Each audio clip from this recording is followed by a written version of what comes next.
Hi guys, welcome back. It's Lisa. If you are new to the channel, welcome. Today I've got another super simple glam DIY for us. We are going to be making some easy and elegant winter decor. So what you're going to need some of this silver bling wrap. It is from Totally Dazzled. Totally Dazzled is an online retailer of event decor, wedding decor, and so much more. I will have Totally Dazzled's information along with my custom affiliate links in the description box below for you guys to check them out. Now from Dollar Tree you will need one of these square mirrors. You're also going to need a piece of foam board, and I'm going to be using 3 packs of these clear icicles.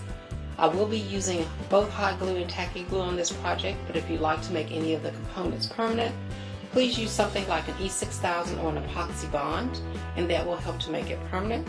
These are the items that we'll need in order to complete this beautiful project. If I decide to use additional items, I will list those in the description box below for you as well. Let's get started.